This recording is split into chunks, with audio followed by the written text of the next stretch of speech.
Last கிளாஸில் நம்ம இது வரைக்கும் பார்த்து முடிச்சிருந்தோம். 40 ப்ராப்ளம் வரைக்கும் பார்த்துருந்தோம். சில ப்ராப்ளத்தை நான் விட்டுட்டு போவேன், அது ரொம்ப முக்கியம் இருக்காது, இல்லைனா அது தியரம் மாதிரி இருக்கும். ஓகேவா, அதெல்லாம் தேவையில்லை.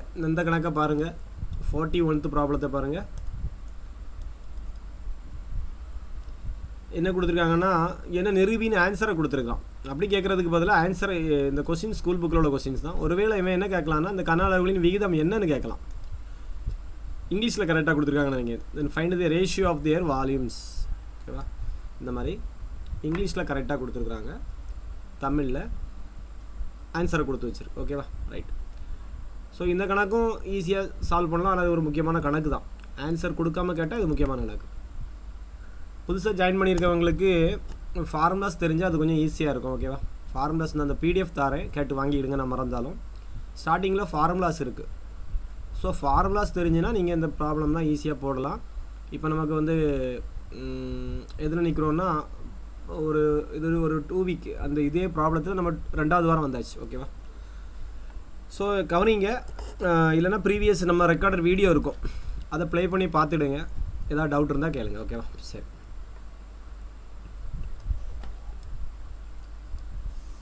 ஓகே, ஃபஸ்ட்டு என்ன கணக்கில் கொடுத்துருக்காங்களோ அதை ஒரு சின்ன ஒரு ரஃப் டயக்ராம் போட்டுக்கிடுங்க. ஒரு திண்ம கோளம் மற்றும் திண்ம அரைக்கோளத்தினுடைய மொத்த பரப்பு எப்படி இருக்குதான், சமமானதாக இருக்குமானால் அவற்றின் கன அளவுகளின் விகிதம் அதாவது V1:V2 அல்லது V1/V2 கேட்டிருக்கிறாங்க. கரெக்டு தானே? ரேஷியோ கேட்டிருக்கிறாங்கப்பா, அதான் பாயிண்டில் கொடுத்துருக்கு, ரேஷியோவில் கொடுத்துருக்கு. அப்போ ஃபஸ்ட்டு நீங்கள் என்ன பண்ணணும்னா, ஒரு திண்ம கோளத்தை ஒன்று வரையணும். இது கோளம், ஒரு கோளம் இருக்குது. அப்புறம் ஒரு அரைக்கோளம், ஒரு எலுமிச்சம்பழத்தை வெட்டி வச்சுருக்கிறீங்க. ஒரு எலுமிச்சம்பழத்தில் பாதி. ஓகேவா, இதனுடைய மொத்த பரப்பு சமமாக இருக்குதான். மொத்த பரப்பு எப்படி இருக்குது? மொத்த பரப்புங்கிறது டோட்டல் சர்ஃபேஸ் ஏரியா. இதனுடைய ஃபார்முலா தெரிஞ்சுன்னா, டோட்டல் சர்ஃபேஸ் ஏரியா இதனுடைய ஃபார்முலா என்னென்னா, ஆனால் இதனுடைய ரேடியஸ் வேறையாக இருக்கலாம், R1 இருக்கலாம், இதனுடைய ரேடியஸ் R2 இருக்கலாம். ஓகேவா, ஸோ நான் இதை மென்ஷன் பண்ணி ஃபார்முலா எழுத போகிறேன். அப்போ டோட்டல் சர்ஃபேஸ் ஏரியா வந்து 4πr² நம்ம படிச்சிருக்கிறோம். So R1². அதே மாதிரி அரைக்கோளத்தினுடைய டோட்டல் சர்ஃபேஸ் ஏரியா பார்த்தீங்கன்னா TSA. இந்த வலைப்பரப்புக்கு ஒரு 2πr². அப்புறம் மேலே டாப்பில் ஒரு வட்டம் இருக்கும், வட்டத்தினுடைய பரப்பு πr². மொத்தமாக 3πr². ஓகேவா, இது ரெண்டும் ஈக்குவல்னு கொடுத்துருக்காங்க. ஈக்குவல் மீன்ஸ் என்ன அர்த்தம்னா, இதுக்கு ஒரு 10ங்கிற பரப்பளவு வந்துன்னா இதுக்கு ஆன்சர் எவ்வளோ வரும்? 10ங்கிற பரப்பளவு. அதான் டோட்டல் சர்ஃபேஸ் ஏரியா ஈக்குவல்னு கொடுத்துருக்காங்க. இதுக்கு 10னா இதுக்கு 10, இதுக்கு 1 சதுர மீட்டர்னா அதுக்கும் 1 சதுர மீட்டர். ஸோ இதனுடைய பரப்புகள் சமம். அப்படிங்கும்போது இதனுடைய ரெண்டுடைய நான் ரேஷியோவை கண்டுபிடிக்கிறேன்.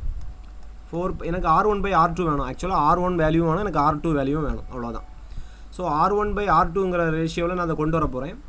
ஸோ அரைக்கோளத்தை R1² டிவைட் பை இந்த அரைக்கோளத்தினுடைய நான் டிவைட் பண்ணுறேன். ஏன்னா நமக்கு ரெண்டுடைய பரப்புகளும் சமம். அப்போ இது ஈக்குவல் டு இதுன்னு என்ன அர்த்தம்? இது நேராக கீழே வந்துடும். ஈக்குவல் டு வேல்யூ நமக்கு என்ன கிடைக்கும்? 1 கிடைக்கும். புரியுதா? ஈக்குவலுக்கு அங்கே இருக்கக்கூடிய வேல்யூ நான் கீழே கொண்டு வரலாம்ல. அப்போ 3πr²ங்கிறது எங்கே வந்துடும்? கீழே வந்துடும். அப்படி நீங்கள் எடுத்துக்கலாம். ஈக்குவல் டு என்ன இருக்கும்? இது கீழே வந்துச்சுன்னா இந்த சைடில் வேல்யூ எவ்வளோ இருக்கும்? 1 இருக்கும். ஓகேவா, 1/1 அல்லது 1. ஓகேவா, ரைட். அப்போ பை நான் கேன்சல் பண்ணுறேன், இனிமேல் கிராஸ் மல்டிப்ளை பண்ணுறேன். எனக்கு R1 R2 வேல்யூ வேணும். So R1² divide by R2² equal to இந்த கீழே இருக்கக்கூடிய 3 நேராக கிராஸ் பண்ணி எங்கே போயிடும்? மேலே போயிடும். மேலே இருக்க 4 அந்த சைடு போகும்போது எங்கே வந்துடும்? கீழே வந்துடும். ஸோ இப்போ எனக்கு R1² பை R2² இருக்குது. எனக்கு வேல்யூ என்ன வேணும்? R1/R2 வேணும். ஸோ ஸ்கொயர்டிலேருந்து ஸ்கொயர்டு இல்லாத நம்பராக மாற்றணும்னா என்ன அர்த்தம்? ரூட் எடுக்கணும். ஓகேவா, ரூட் எடுக்கணும். 3க்கு ரூட் எடுத்தால் √3, 4க்கு ரூட் எடுத்தீங்கன்னா உங்களுக்கு தெரியும் √4. 3யை ரூட்டை விட்டு வெளியே எடுக்க முடியுமா? முடியாது. ஸோ √3. 4 ரூட்டை விட்டு வெளியே எடுக்க முடியுமா? எடுக்கலாம். எப்படி எடுக்கலாம்? 2 × 2ன்னு பிரித்து 2 வேல்யூவுக்கு ஒரு வேல்யூ வெளியே எடுத்துக்கலாம். ஸோ நமக்கு இப்போ R1ஓட வேல்யூ தெரியும், R2ஓட வேல்யூ தெரியும். இது நமக்கு ஆன்சர் அல்ல. இந்த ஆன்சரை போட்டுறக்கூடாது. √3:2ன்னு போட்டுறக்கூடாது. ஓகேவா, நமக்கு கேட்டிருக்கிறது கன அளவுகளின் விகிதம் கேட்டிருக்கிறாங்க. ஸோ நான் இனிமேல் தான் ஃபார்முலா எழுதி செய்ய போகிறேன். இவ்வளோ நம்ம கண்டுபிடிச்சிருக்கிறது கணக்குக்கு தேவையான வேல்யூ. ஓகேவா, R1 R2 நமக்கு தேவைப்படுது. அதுக்கு அவன் என்ன ஹிண்ட் தந்திருக்கான், டோட்டல் சர்ஃபேஸ் ஏரியா ஈக்குவல்னு தந்திருக்கிறான். ஸோ ரெண்டினுடைய ஃபார்முலாவும் ஈக்குவல் பண்ணியிருக்கிறேன். R1 R2ங்கிறத நான் மென்ஷன் பண்ணியிருக்கிறேன். ஓகேவா, நானாக எடுத்துக்கிட்டேன். நீங்கள் RRன்னு போட்டிங்கன்னா எல்லாமே கேன்சல் ஆயிரும். அப்படி எடுக்கக்கூடாது. இதனுடைய ரேடியஸ் வேறு, இதனுடைய ரேடியஸ் வேறு. அதை கீழே கொண்டு வந்திருக்கிறேன். ஒன்று இருக்குது, கிராஸ் பண்ணிடுறேன். கிராஸ் பண்ணி கீழே இருக்கிறது மேலே போகும், மேலே இருக்கிறது கீழே வரும். ரூட் எடுத்துருக்கிறேன், அவ்வளோதான். ஸோ இப்போ டேரெக்டாக நான் எங்கே வர போகிறேன்னா ஃபார்முலாவுக்கு வரப்போகிறேன், கொஸ்டின்ஸுக்கு வரப்போகிறேன். கன அளவுகளின் விகிதம். இதனுடைய வால்யூம் V1 எடுக்கிறேன், இதனுடைய வால்யூம் V2ன்னு எடுக்கிறேன். V1/V2 எனக்கு கண்டுபிடிக்கணும். ஸோ ஃபார்முலாஸ் அப்ளை பண்ண போகிறேன். எனக்கு முழு கோளத்தினுடைய கன அளவுக்கு ஃபார்முலா தெரியணும். உங்களுக்கு 4/3πr³ வால்யூமுடைய ஃபார்முலா. ஸோ நான் அந்த ஃபார்முலா மேலே அப்ளை பண்ண போகிறேன். ஆறுக்கு பதிலாக நான் இங்கே என்ன போட போகிறேன், R1 போட போகிறேன். 4/3πr1³. ஓகேவா, right. Whole divided by R இந்த V2னுடைய வால்யூம் கண்டுபிடிக்க போகிறேன். அரைக்கோளத்தினுடைய கன அளவுக்கு ஃபார்முலா நான் எழுதி போட்டிருந்தோம் ஆல்ரெடி. 2/3πr³. 2/3 இதில் பாதி, 4/3ல் பாதி, 2/3πr³. ஸோ இங்கே R2ன்னு எடுத்துருக்கிறதுனால πr2³. ஸோ எனக்கு இப்போ இதெல்லாம் கேன்சல் ஆகும்னா 3 கேன்சல் ஆகும். 1 2 2 4 π கேன்சல்.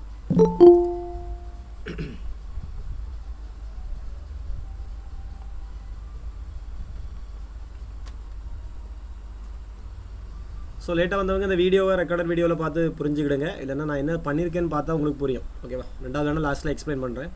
ஸோ இப்போ நீங்கள் இப்போ உங்களுக்கு எல்லாமே கேன்சல் ஆகி இப்போ மேலே 2 இருக்குது, அப்புறம் ஒரு R1³ இருக்குது, கீழே R2³ இருக்குது. நமக்கு இது ஆல்ரெடி வேல்யூ தெரியும். R1 கண்டுபிடிச்சி வச்சுருக்கிறோம், √3. R2 கண்டுபிடிச்சி வச்சுருக்கோம், √2. இதை இங்கே டைரெக்டாக சப்ஸ்டிட் பண்ண போகிறேன். 2 × R1க்கு வேல்யூ வந்து √3, பவரில் 3 இருக்குது, டிவைட் பை R2³. R2ங்கிறது எனக்கு 2 கிடச்சிருக்கு, 2³ இப்போ நான் சால்வ் பண்ணுறேன் பாருங்கள். 2 இதை நான் உங்களுக்கு புரிகிற மாதிரி பிரிக்க போகிறேன். இந்த ஹோல் கியூப்னு என்ன அர்த்தம்னா 3 தடவை எழுதி பெருக்கிறோன்னு அர்த்தம். √3 × √3 × √3 கீழே 8ன்னு வரும். 1 2 2 4 2 8. √3 √3 பெருக்கிறேன் என்ன கிடைக்கும், √a × √a a. ஸோ இந்த கான்செப்டை யூஸ் பண்ணி √3 × √3 3, அப்புறம் ஒரு √3 தனியாக இருக்குது, அப்போ 3√3/4. இதுதான் ஆன்சர். ரேஷியோவில் எழுதுனீங்கன்னா V1:V2 = 3√3:4. ஆப்ஷனில் இருக்கா பாருங்கள், இருக்கும். அதான் ஓகேவா, கொஞ்சம் பெரிய ப்ராப்ளம், ஆனால் இது கொஞ்சம் இம்பார்ட்டன்ட் ப்ராப்ளம். ஆன்சர் கொடுக்க மாட்டாங்க, ஏதோ நம்ம கொஸ்டின் ஆன்சர் இருக்குது.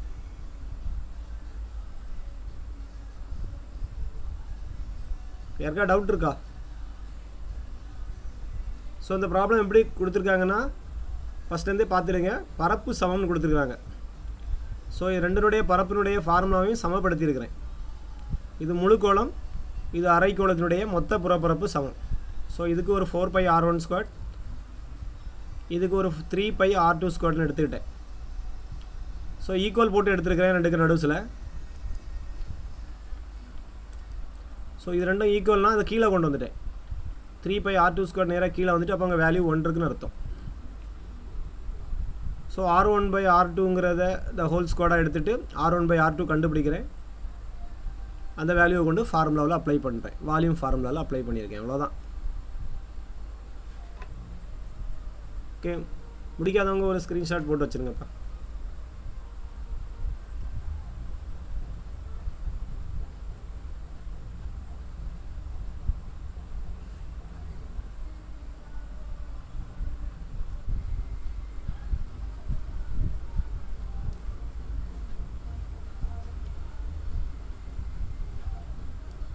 கொஸ்டின்ஸ் நோட் பண்ணிடுங்க. ஒரு உள்ளிடற்ற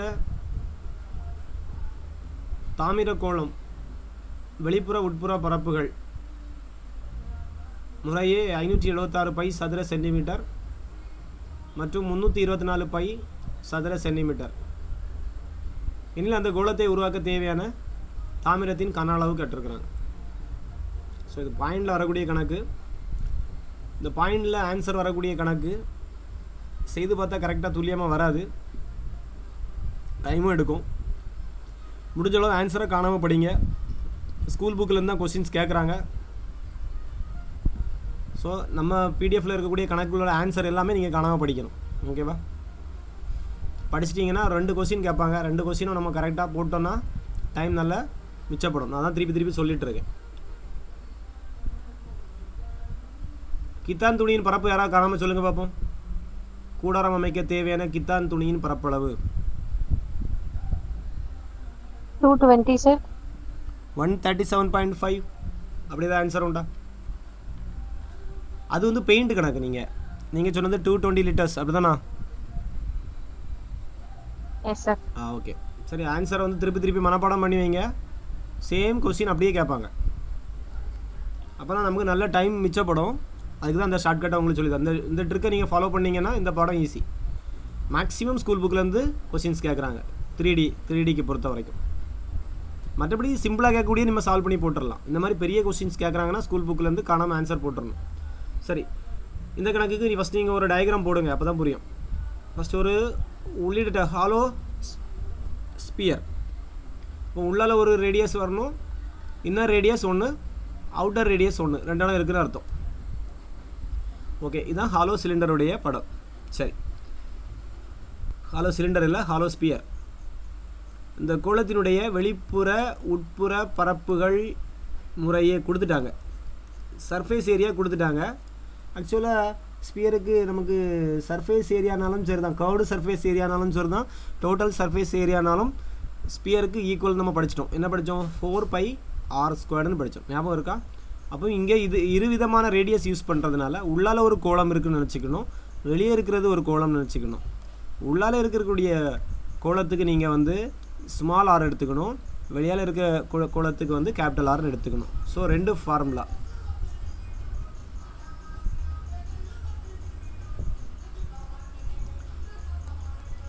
பாட்டு போட்டு டிஸ்டர்ப் பண்ணுறானுங்க பக்கத்து வீட்டுக்காரங்க.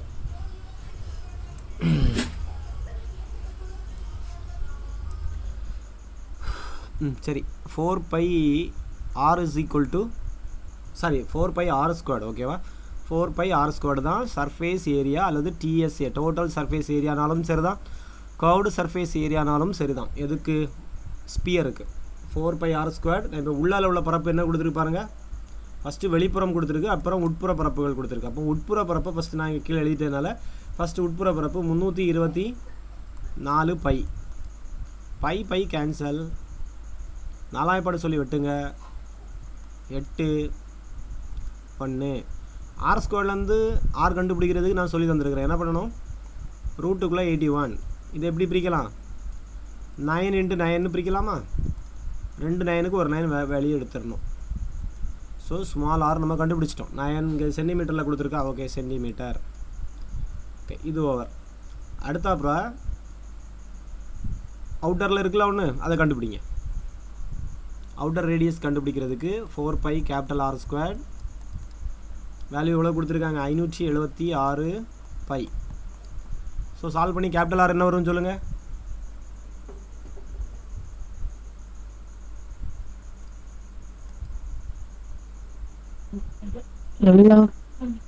கேபிட்டல் R² எவ்வளோ வந்துச்சு? 144. Yes sir. R is equal to 12. Correct, 12 centimetre. அப்புறம் என்ன பண்ண போகிறீங்கன்னா, அந்த கோளத்தை உருவாக்க தேவையான தாமிரத்தின் கன அளவு கேட்டிருக்கிறாங்க. அப்போ volume V is equal to formula போடணும். ஃபார்முலா உங்களுக்கு சொல்லி தந்துருக்கிறேன்னா, நடுவில் இருக்கக்கூடிய பகுதியை வெட்டி எடுத்துருக்குறாங்க, ஹாலோ எம்டி பண்ணியிருக்கிறாங்க, ரிமூவ் பண்ணியிருக்கிறாங்க. ரிமூவ் பண்ணுறதுனாலே நான் உங்களுக்கு என்ன சொல்லி தந்திருக்கேன்? 2 இடத்துக்கு ஃபார்முலா எழுதி மைனஸ் பண்ணணும். ஸோ இங்கே பாருங்கள், 4/3 வால்யூம். ஆக்சுவலாக ஸ்பியருடைய வால்யூம் ஃபார்முலா என்னது? 4/3 πr³. ஸோ இங்கே 2 ரேடியஸ் வர்றது, நடுவில் உள்ளதை காணாமல் போகுது. அப்படிங்கும்போது 4/3 π capital R³ minus small R³. இதுதான் ஃபார்முலா. ஸோ இந்த ஃபார்முலாவில் போட்டு சால்வ் பண்ணால் ஆன்சர் கிடைக்கும். கொஞ்சம் பெரிய கணக்கு மாதிரி வரும், கட் பண்ணி சுருக்கணும், தான் வேலை உங்களுக்கு. 22/7 போடுங்க, அப்போ தான் கரெக்டான ஆன்சர் வருது இந்த கணக்குக்கு.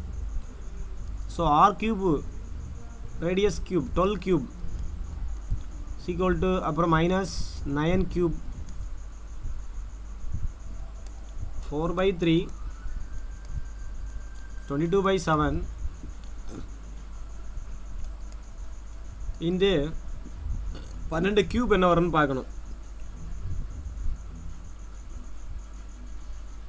144 கூட ஒரு 12.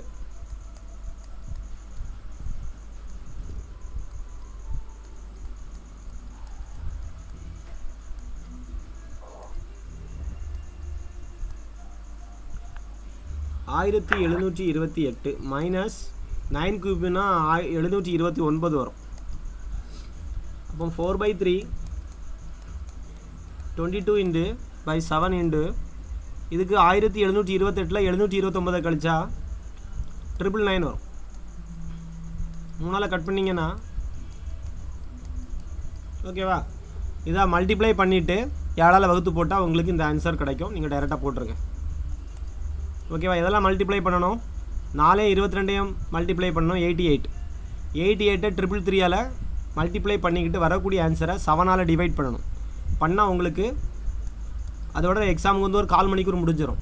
ஸோ இந்த கணக்கு நம்ம செய்தோம்னா கணக்கில் கேட்டாங்கன்னா நேரம் போயிடும். கணக்கு படிச்சிருக்கவங்க மட்டும் தான் அந்த கணக்கு அட்டன் பண்ணணும். இதான் ஆன்சராக வரும். இவ்வளோ செய்து முடிக்கிறதுக்கு ஒரு 10 நிமிஷத்துக்கு மேலே போயிடும். 25 கணக்கு செய்யும்போது பரிச்சை முடிஞ்சிடும். ஓகேவா. இதே மாதிரி டைம் எடுத்து செய்ய முடியாது. ஸோ இந்த பாடத்தை பொறுத்த வரைக்கும் ஆன்சர் காணாமல் படிங்க. 4186.29. விவரமானவங்க கொஸ்டின் எடுத்தாங்கன்னா இந்த மாதிரி கஷ்டமான கொஸ்டின் கேட்க மாட்டாங்க, சிம்பிளாக முடிச்சிடுவாங்க. யாராவது கொஸ்டின் எடுக்க தெரியாமல் ஸ்கூல் புக்கை திறந்து ஏதாவது ஒரு 2 கொஸ்டின் எடுப்போன்னு எடுத்தாங்கன்னா ஏதாவது ஒரு கணக்கு இப்படி மாட்டிக்கிடுவீங்க. அந்த நேரம் படிச்சுட்டு போவாங்க தெரியுமா, காணாமல் அவங்க அடிச்சிடுவாங்க. ஸோ நம்ம கொஞ்சம் எல்லாத்துலேயும் ப்ரீஃபாக இருக்கணும். ஓகே, அடுத்து போகலாமா? முடிக்காதவங்க க்ளோஸ் பண்ணிடுங்க. ஸ்க்ரீன்ஷாட் எடுத்துக்கங்க.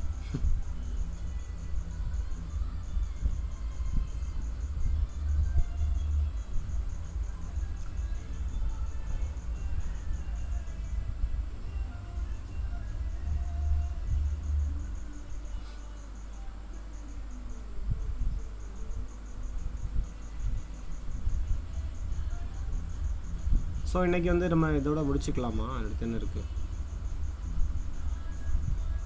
அது புறப்புறப்போம். ஓகே, இந்த கணக்கை நோட் பண்ணிக்கிடுங்க. ஒரு வாளி நிறைய பால் இருக்குடே, அவ்வளோதான் கதை. அதில் 1 லிட்டர் பாலுக்கு விலை கொடுத்துருக்காங்க 40 ரூபா. பாலின் மொத்த விலையை கணக்கிட சொல்லியிருக்காங்க. கணக்கு நோட் பண்ணிக்கிடுங்க. உயரம் 16 சென்டிமீட்டர் உடைய ஒரு கூம்பின் இடைக்கண்ட வடிவம். வாளி எந்த வடிவத்தில் இருக்குன்னு சொல்லி வந்திருக்கேன், இடைக்கண்ட வடிவம். ஒரு கூம்பு இருக்கக்கூடிய கோணை மேலே கட் பண்ணிட்டீங்கன்னா அது எதாக மாறிடும்? ஃப்ரஸ்டமாக மாறிடும், இடைக்கண்டமாக மாறிடும். மேல்புறம் திறந்த நிலையில் உள்ளது. கீழ்ப்புற ஆரம் 8 சென்டிமீட்டர் மற்றும் மேல்புற ஆரம் 20 சென்டிமீட்டர் கொண்ட கணக்கு எழுதிட்டு படத்தை போட்டுட்டு ஃபார்முலா போட்டு சால்வ் பண்ண ட்ரை பண்ணுங்கள்.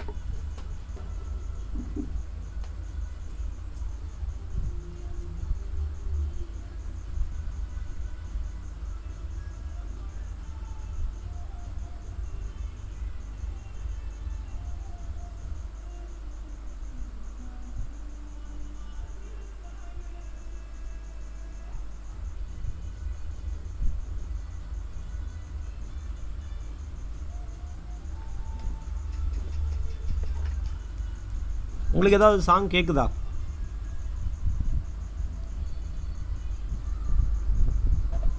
இல்லை சார், கேட்கல. ஓகே ஓகே,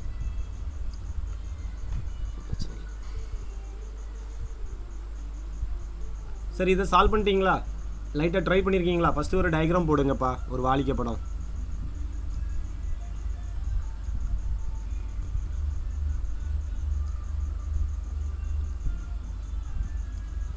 ஸோ ஹைட்டு கொடுத்துருக்குறாங்க.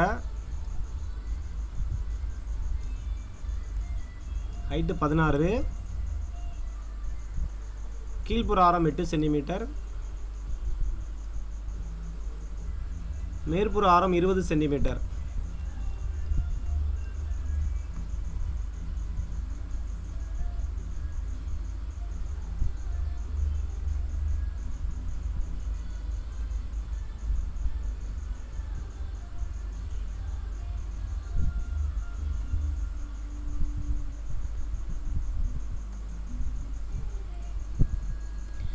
அப்போ யாரோ ஒரு ஆள் டவுட் யார் ஒரு டவுட்டு கேட்டிருந்தாங்களே, பார்த்தேன். நான் ரிப்ளை கொடுக்குற டைம் கிடைக்கல. விஜயலட்சுமி எல்லாருக்கும் சேர்த்து டவுட்டை கொடுத்துடலான்னு நினைக்கிறேன். இந்த பிரித்து எழுதுகையில் புணர்ச்சி விதி படிச்சுட்டு படிக்கிறது பெட்டரா இல்லைனா அப்படியே ரீட் பண்ணிடலாமான்னு கேட்டாங்க. சிலவங்களுக்கு புணர்ச்சி விதி புரியும், ஓகேவா. ஆக்சுவலாக வந்து சேர்த்து எழுதுகை பிரித்து எழுதுகை நம்ம ஒரு புத்தகம் வாங்க சொல்லியிருந்தேன் புத்தா பப்ளிகேஷனில். அந்த புத்தகம் வாங்கியிருந்தீங்கன்னா அதில் புணர்ச்சி விதியை அப்ளை பண்ணி கொடுத்துருக்குறாங்க. ஸோ நீங்கள் வந்து ஜென்ரலாக படிக்கும் பொழுது புணர்ச்சி விதி ஃபஸ்ட்டு இப்போ படிக்கிறீங்கன்னா புணர்ச்சி விதியும் படிச்சுட்டு அது எப்படி கொடுத்துருக்காங்கன்னா அந்த புத்தகத்தில் சாதா ரீட் பண்ணுற மாதிரி கொடுத்துட்டு ஒவ்வொன்றுக்கும் எக்ஸ்ப்ளனேஷன் கொடுத்துருந்தாங்க. புணர்ச்சி விதியை அப்ளை பண்ணி இது எப்படி பிரிச்சிருக்கிறாங்கன்னு. ஸோ இந்த கான்செப்டை நீங்கள் ரெண்டையும் மேட்ச் பண்ணி படிச்சிங்கன்னா உங்களுக்கு ஒரு ஐடியா கிடைக்கும். ஸோ எல்லாமே புணர்ச்சி விதி அப்ளை பண்ணி பிரிக்கவும் முடியும்னு அப்படியும் கிடையாது. ஸோ எல்லாத்துக்கும் நீங்கள் புணர்ச்சி விதி அப்ளை பண்ணிட்டு இருக்க நேரமும் கிடைக்காது. ஏதாவது ரிஸ்க்காக இருக்குது, ஒரு டவுட்டு உங்களுக்கு வருது பிரிக்கும் பொழுது, நீங்கள் பிரித்தெழுதுக புக்கு ஃபுல்லாக ரீட் பண்ணும்போது ஃபுல்லாக படிக்கும் பொழுது உங்களுக்கு இந்த ரூலெல்லாம் ரொம்ப தேவைப்படாது. அதை நீங்கள் அந்த சென்டென்ஸை ரீட் பண்ணோடனே போட்டுருவீங்க. ப்ராக்டிஸ் இருந்துச்சுன்னா நம்ம எக்ஸாம் போட்டு ப்ராக்டிஸ் பண்ணுறது இந்த மாதிரி இருந்துச்சுன்னா நீங்கள் ஈஸியாக பண்ணிடுவீங்க. எங்கேயாவது உங்களுக்கு ஒரு டவுட் வந்துச்சுன்னா நீங்கள் அதில் ரூல் அப்ளை பண்ணி பார்க்கலாம். அதுக்கு தான் புணர்ச்சி விதி, ஓகேவா. மற்றபடி நீங்கள் எல்லாத்துக்கும் புணர்ச்சி விதி அப்ளை பண்ணி படிக்கணும்னு கட்டாயம் கிடையாது, ஓகேவா. ஸோ நீங்கள் படிக்கும் பொழுது கொஞ்சம் புணர்ச்சி விதியை ரெண்டையும் மேட்ச் பண்ணி படித்து பழகிடுங்க, ஓகே. அவ்வளோதான். Okay sir. ஓகேவா, சரி ரைட். சரி, இந்த ப்ராப்ளத்துக்கு போயிடுவோம். ஸோ இப்போ இடைக்கண்ட வடிவம் இருக்குது. இதனுடைய வால்யூம் ஃபார்முலா போட போகிறோம். ஆக்சுவலாக கூம்பினுடைய கன அளவுக்கு ஃபார்முலா நான் உங்களுக்கு சொல்லி தந்திருந்தேன். 1/3 πr² ஹைச். இங்கே இப்போ 2 ரேடியஸ் வருது. அந்த கூம்பை தான் நம்ம கட் பண்ணியிருக்கிறோம். கொஞ்சத்தை கட் பண்ணி ரிமூவ் பண்ணிட்டோம். ஸோ கீழே இருக்கிறது R1 வச்சுக்கலாம், இல்லைனா ஸ்மால் r வச்சுக்கலாம். மேலே இருக்கிறது கேபிட்டல் Rன்னு வச்சுக்கிடுங்க. ஸோ இந்த ஃபார்முலாவை இதே மாடலில் நம்ம மாற்ற போகிறோம். இடைக்கண்டத்துக்கு ஃபார்முலாவை மாற்ற போகிறோம். ஸோ பை அப்படி வரும், ஹைச்சும் அப்படியே வரும். சேஞ்ச் வந்து இங்கே என்ன தான் ரேடியஸ் மட்டும் தான் சேஞ்ச். ஸோ இங்கே எதை அப்ளை பண்ண போகிறோன்னா இப்படி படிச்சிருப்பீங்க, r² + RR. இதுதான் ஃபார்முலா. இந்த ஃபார்முலாவில் அப்ளை பண்ணிங்கன்னா உங்களுக்கு ஆன்சர் கிடைக்கும். ஆன்சர் டைரெக்டாகவும் கிடைக்காது, ஏன்னா நமக்கு கிடைக்கக்கூடியது வந்து சென்டிமீட்டர் க்யூபில் கிடைக்கும். நம்ம எதா மாற்றணும், லிட்டரில் மாற்றணும். நான் அன்றைக்கே சொல்லி தந்திருக்கிறேன். சென்டிமீட்டர் க்யூபில் இருக்கிறத லிட்டராக மாற்றணும்னா என்ன பண்ணால் போதுன்னா 1000ஆல் டிவைட் பண்ணால் லிட்டராக மாறிடும், ஓகேவா. நல்லா ஞாபகம் வச்சுடுங்க. வால்யூம் கண்டுபிடிக்கிறோம். அந்த வால்யூம் வேல்யூ மெஷர்மெண்ட் வந்து சென்டிமீட்டர் க்யூபாக மாற்றிட்டிங்கன்னா அதை 1000ஆல் டிவைட் பண்ணிட்டீங்கன்னா அதுதான் மாறிடும்னா லிட்டராக மாறிடும். சென்டிமீட்டரில் கொடுக்காட்டா. சென்டிமீட்டரில் கொடுத்துருந்தாங்கன்னா ப்ராப்ளத்திலே சென்டிமீட்டரில் கொடுத்துட்டாங்கன்னா தொந்தரவே இல்லை. வரக்கூடிய ஆன்சரை 1000ஆல் டிவைட் பண்ணிங்கன்னா உங்களுக்கு லிட்டராக கன்வெர்ட் ஆகும், ஓகேவா. வால்யூம் கண்டுபிடிக்கும் போது நல்லா தெரிஞ்சு வச்சுடுங்க. ஸோ இந்த ப்ராப்ளத்தை பொறுத்த வரைக்கும் பால் வந்து லிட்டரில் கேட்டிருக்கிறாங்க. 1 லிட்டர் பாலுக்கு விலை 40 ரூபான்னு கொடுத்துட்டாங்க. ஸோ அப்போ நம்ம கண்டிப்பாக லிட்டரில் கன்வர்ஷன் பண்ணணும். அப்போ கிடச்சிருக்க கன அளவை 1000ஆல் டிவைட் பண்ணிவிட்டு இன்டு 40 போடணும். போட்டால் உங்களுக்கு ஆன்சர் கரெக்டாக கிடைக்கும், ஓகேவா. ஸோ இதில் அப்ளை பண்ணுங்கள். 1/3 22/7 ஹைச் 16 r²ங்கிறது 20², ஸ்மால் r வந்து 8², RRங்கிறது 2 16 160. ஸோ 1/3 22/7 ஒரே லைனில் போட்டுருவோமா எல்லாத்தையும் சேர்த்து. அது கொஞ்சம் ரிஸ்க்காக இருந்த மாதிரி இருக்கும். நீங்கள் தனித்தனியாக கண்டுபிடிச்சிங்க, அதான் பெட்டர். இல்லைனா இதே ஃபார்முலாவில் கீழே ஒரு 1000 இன்டு ஒரு 40 போட்டால் ஆன்சர் வந்துடும். ஒரே லைனில் முடியும். அப்படி வேணால் பண்ணுங்கள். இப்போ இதுக்கு வந்து 400 வருமா, இதுக்கு ஒரு 64 வருமா. அப்போ அடுத்த லைனில் 464 + 160 போட்டிங்கன்னா 412, அப்புறம் ஒரு 5 624. ஓகே, 624 டிவைட் பை 1000 லிட்டரில் கன்வெர்ட் பண்ணியாச்சு. 1000 போட்டு லிட்டரில் கன்வெர்ட் பண்ணிட்டேன். இந்த எத்தனை ரூபா போடணும்? 40 ரூபாயை கொண்டு பெருக்கணும். ஓகேவா? இதை சுருக்கி போட்டிங்கன்னா உங்களுக்கு இந்த ஆன்சர் கிடைக்கும். 418 இங்கே சால்வ் பண்ணி பார்க்கணும். ஓகேவா? நான் டைரெக்டாக இப்போ ஆன்சரை போட்டேன். இப்போ சால்வ் பண்ணால் கூட ஒரு 10 நிமிஷம் எடுத்துரும், கிளாஸ் முடிஞ்சிடும். ஓகே, அப்போ இன்றைக்கி மொத்தம் 3 ப்ராப்ளம். சரியா? இன்றைக்கி 3 ப்ராப்ளம் தான் எடுத்துருக்கிறேன். நாளைக்கு மீதி கொஞ்சம் கொஞ்சமாக எடுத்துரும். ஓகே, முடிக்காதவங்க லைட்டாக ஒரு ஸ்க்ரீன்ஷாட் போட்டுருங்க.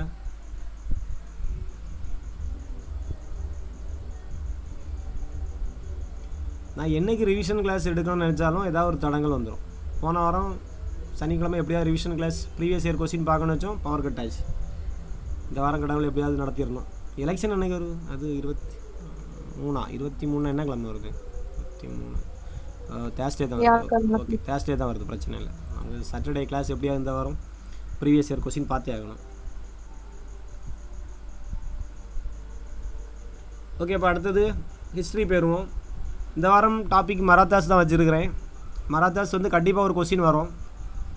அதுலேயும் மேக்ஸிமம் அந்த பேஷ்வாக்கில் தவிர்த்து மீதி உள்ளதுலேருந்தே மேக்ஸிமம் வந்துட்டுருக்கு.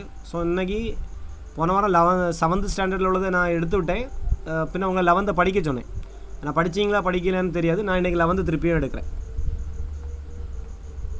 ஓகேவா? ஃபஸ்ட்டு ஜென்ரலாக 5-6 கொஸ்டின் கேட்குறேன். உங்களுக்கு ஞாபகம் இருக்கிறத அதை மட்டும் பாருங்கள். ஆக்சுவலாக சிவாஜி என்னைக்கு பிறந்தார்? ரொம்ப பேசிக் கொஸ்டின்ஸ் கேட்குறேன். சிவாஜி எப்பொழுது பிறந்தார்? 1927. 1627. Okay, correct. எப்பொழுது இறந்தார்னு கேட்டிங்கன்னா 1680 இறந்தார். ஓகேவா? 27 பிறந்தார், 80 இறந்தார். ஓகேவா? ஞாபகம் வச்சுருங்க. அவருடைய பையனுக்கு பேர் என்னென்னு கேட்பாங்க. ஜென்ரலாக தெரிஞ்சு வச்சுருங்க, சாம்பாஜி. ஓகேவா? சாம்பாஜிங்கிறவரை படித்து வச்சுருங்க. அப்புறம் இவங்க அப்பாய்க்கு பேர் சாஜி போன்ஸ்லே. சாஜி போன்ஸ்லே. அம்மா பேர் சீஜா பாய். ஓகேவா? சீஜா பாய். இவங்க வந்து எந்த இடத்துல பிறந்தார்னு கேட்பாங்க. சிவனேருங்கிற பகுதியில் பிறந்தாருன்னு பார்த்துருப்பீங்க. இவங்க அப்பாவுக்கு 2 ஒய்ஃப். 2வது ஒய்ஃபோடைய பையனை வந்து ஈகோஜி அல்லது வெங்கோஜி, அவரை தான் தஞ்சாவூர் பகுதிக்கு அனுப்பி வச்சுருப்பார்.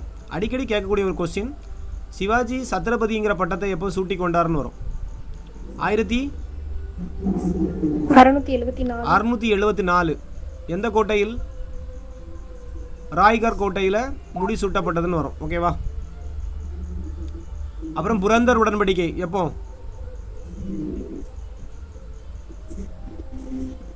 1665. கரெக்டு தானா? எப்பொழுது சூரத் நகரை தாக்குனார்? 2 தடவை. டப்புன்னு வரண்டாம ஆன்சரு. சார் கெஸ்ல சொல்றேன் 624 70 நினைக்கிறேன். 64 70. ஓகே, 64 2 முறை அட்டாக் பண்ணுவார். 64ல் 1, 70ல் 1. ஓகேவா? அப்சல் கான் யாருடைய தளபதி? பிஜப்பூர் சுல்தானுடைய தளபதி தானே யாரு? அப்சல் கான். அப்சல் கானை கொண்டார் யாரு? சிவாஜி. புலிநகம் வைத்து கொண்டார்னு வரும்ல, ரைட். ஓகே, 63. ஓகேவா? அப்சல் கான். அப்புறம் ஜெயிஸ்டகான் யாரு? ஜெயிஸ்டகான் யாரால் அனுப்பப்பட்டவர்? மாமான்னு சொல்லி வரும். அவுரங்கசீப்பினுடைய மாமா. ஓகேவா? அவுரங்கசீப்பால் இவருக்கு எதற்காண்டி அனுப்பப்பட்டவர் தான் யார்? இந்த ஜெயிஸ்டகான். ஓகேவா? ரைட்டு. 2 விதமான வரிகளை வசூல் பண்ணார். என்னதெல்லாம்? South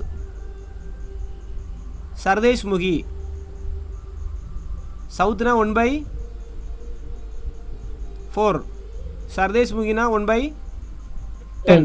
okay, super. சரி, லைட்டாக ஸ்டார்ட் பண்ணுறேன். பாருங்கள், புதுசாக வந்தவங்க, பழைய ஆட்கள் எல்லாமே லைட்டாக பாருங்கள். முக்கியமான பாயிண்ட் அவ்வளோ லைட்டாக சொல்லிட்டேன். திருப்பி ஒருக்கா பாருங்கள். அப்புறம் இவருடைய முக்கியமான இன்னொரு கொஸ்டின் கேட்பாங்க. பாதுகாவலர் யார்? சிவாஜியினுடைய பாதுகாவலர் தாதாஜி கொண்டதேவ். தாதாஜி கொண்டதேவ் எப்பொழுது இறந்தார்? 1647. ஓகேவா? சரி, ஞாபகம் வச்சுருங்க. ரைட். சரி, ஃபஸ்ட்டு இந்த பேஜில் பாருங்கள். அப்படி போயிட்டே இருப்போம். நம்ம ஆல்ரெடி படித்தது தான். 11th ஸ்டாண்டர்டில் என்ன பாயிண்ட்ஸ் அடிஷ்னலாக இருக்குன்னு மட்டும் நம்ம பார்த்துக்கலாம். தமிழ்நாட்டை பொறுத்த வரைக்கும் தஞ்சாவூர் நாயக்க மன்னர்களுக்கு ஆட்சி முடிவடைந்த பிறகு தான் அவங்க கூட ஒரு உடன்படிக்கை போட்டு தான் இந்த வெங்கோஜி அல்லது இந்த ஈகோஜிங்கிற சொல்லக்கூடியவங்க தான் தமிழகத்தில் மராத்திய ஆட்சியை ஏற்படுத்தினார்னு வரும். ஓகேவா? அப்போ தமிழகத்தில் மராத்தியருடைய ஆட்சியை ஏற்படுத்தியவர் ஃபஸ்ட்டு யாருன்னு கேட்டாங்கன்னா இவர் தான். யார்? ஈகோஜி அல்லது வெங்கோஜி என்று அழைக்கப்படக்கூடியவர். தஞ்சாவூரில் எப்போ அந்த ஆட்சி தொடங்கிச்சுன்னு கேட்டாங்கன்னா, மராத்திய ஆட்சி எப்பொழுது தஞ்சாவூரில் தொடங்கப்பட்டதுன்னு பார்த்தீங்கன்னா 1674. இவருக்கு எப்பொழுது முடிசூட்டப்பட்டதோ அதே ஆண்டில் 1674. எது வரைக்கும் எண்டு பேருக்குன்னா 2ஆம் சரபோஜி மன்னர் இருக்கார்ல, தஞ்சை சரஸ்வதி மகால் நூலகம் 1832ஆம் ஆண்டு வரைக்கும் தான் இருக்கார். 2வது சரபோஜி மன்னர் மரணம் வரைக்கும் இந்த மராத்தியர்களுடைய ஆட்சி தமிழகத்தில் நீடித்தது. ஃபஸ்ட்டு இது நீங்கள் நல்லா தெரிஞ்சு வச்சுக்கணும். தமிழகத்திலையும் மராத்தியருடைய ஆட்சி நடைபெற்றது 1674 தொடங்கி 1832 முடிஞ்சிருக்கு. ஓகேவா? ரைட். எந்த சுல்தான்கள் கீழே இவங்க வேலை பார்த்தாங்கன்னா ஸ்டார்டிங்கில் பாமினி சுல்தான் பார்க்கணும். ஓகேவா? பாமினி சுல்தான்கள் கீழே செயல்பட்ட மராத்தியர்கள் யாருடைய ஆட்சி காலத்தில் டெவலப் ஆகிறாங்கன்னா சிவாஜி காலத்தில் தான் எழுச்சிக்கு வருவாங்க. அப்புறம் ஒவ்வொன்றா இவங்க அகமது நகர், பிஜப்பூர், கோல்கொண்டா, பீடார் இந்த மாதிரி நிறைய சுல்தான் தக்காணத்தில் இருக்குது. அதுக்கு கீழெல்லாம் இவங்க என்ன பண்ணுறாங்க, இந்த மராத்தியரஸ் வேலை பார்க்குறாங்க. ஓகேவா? ரைட்டு. அப்புறம் இவங்களுடைய முக்கியமான ஒரு தாக்குதல் முறை சொல்லுவாங்க. என்னது? Gorilla attack. கொரில்லா முறையில் தாக்குதல் என்றால் என்னது? மறைந்திருந்து தாக்குதல். இந்த மராத்தியர்கள் நேரடியாக மோதுவதை தவிர்த்தனர்னு பார்த்தோம். ஓகேவா? அது கொரில்லா தாக்குதல். அப்புறம் பக்தி இயக்கத்தில் யாரெல்லாம் இருந்தாங்கன்னு கேட்பாங்க. துக்காராம், ராம்தாஸ்ன்னு படிச்சிருப்போம். இங்கே கூட ஒன்று ஏக்நாத்னு ஒன்று இருக்குது. சரி, இவங்கெல்லாம் மராத்தியர்களுடைய பக்தி இயக்கத்தில் முன்னோடி. அதில் சிவாஜியின் மீது ஆதிக்கம் செலுத்தியவர்கள்னால் இவங்க தான் 2 பேர், துக்காராம், ராம்தாஸ். இவங்கெல்லாம் எந்த மொழியில் பாடல்கள் இயற்றினாங்கன்னு ஒரு வேளை கேட்டாங்கன்னா மராத்தி மொழி. ஓகேவா? தெரிஞ்சு வச்சுக்கோங்க.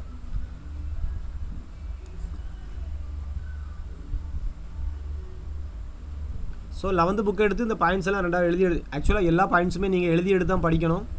ஏன்னா 7th புக்கில் கொஞ்சம் இருக்கும், 11th புக்கில் கொஞ்சம் இருக்கும். நமக்கு அவுட் சோர்ஸ்லேருந்தும் கொஸ்டின் எடுக்கிறாங்க. ஸோ நீங்கள் சாட் ஜிபிடியில் போட்டு அடிஷ்னல் பாயிண்ட்ஸும் சாட் ஜிபிடியோ ஜெமினி எதுலையா போட்டு, ஜெமினியில் கொஞ்சம் நீட்டாக வரும்னு நினைக்கிறேன், பார்த்துடுங்க. 2லேயும் போட்டு பாருங்கள். போட்டு கொஞ்சம் பாயிண்ட்ஸ் கூடுதலாக எழுதி எடுத்துக்கணுங்க. ஓகேவா? அப்புறம் நீதிபதி ரானடே ஒன்று சொல்லியிருக்கிறாரு. என்ன சொன்னார்னா, இந்த பிராமணம் சமுதாயம் சார்ந்ததாக இவங்க இல்லைன்னு ஒரு வார்த்தையை விட்டுருப்பார். அவர் தான். மராத்திய நாட்டில் மத எழுச்சி என்பது பிராமண சமுதாயம் சார்ந்ததாக இல்லை அப்படிங்கிற ஒரு பாயிண்ட். ஓகேவா? அதை சொன்னது யாருன்னு கேட்டாங்கன்னா ஒருவேளை ஸ்கூல் புக்கில் இருக்கிறதுனால அப்படியே படிக்கணும். நீதிபதி ரானடே. அப்புறம் இந்த பிஜப்பூர், கோல்கொண்டா சொன்னோம்ல, இதெல்லாம் தக்கான பகுதியில் அகமது நகர், இந்த சுல்தான்களுக்கு எதிராக தக்கான போர்களின் காரணமாக முகலாயர்களுடைய கருவூலம் காலியானது. இது ஸ்டேட்மெண்ட்டில் கேட்கலாம். அதாவது முகலாயர்களுடைய கருவூலம் எதனால் காலியானது, அவங்களுடைய செல்வம் எதனால் கரைந்து போனது. அப்போ அந்த டைமில் அவுரங்கசீப் தான் இருந்திருப்பார். இந்த செல்வம் கொஞ்சம் கொஞ்சமாக குறையிறதுக்கு காரணம் என்னென்னு கேட்டாங்கன்னா, இவங்களுக்கு மேலே போர் தொடுப்பார். பிஜப்பூர், கோல்கொண்டா, அகமது நகர் இந்த சுல்தான்களுக்கு எதிராக ஃபைட் பண்ணிகிட்டே இருப்பார். பல வருடங்களாக நீடிக்கும். அதில் நிறைய செலவு. போர்னா சும்மாவா? இல்லை. இப்போவுமே ஒரு போர் நடத்துனாங்கன்னா மில்லியன் கோடி கணக்கில் ரூபா செலவாகுது. அப்போ அந்த டைம்லேயும் 50,000 60,000 வீரர்களுக்கு உணவு, தானியங்கள், படை, மருத்துவம் இதெல்லாம் பார்க்கும்போது அதிகமாக செலவாகும்.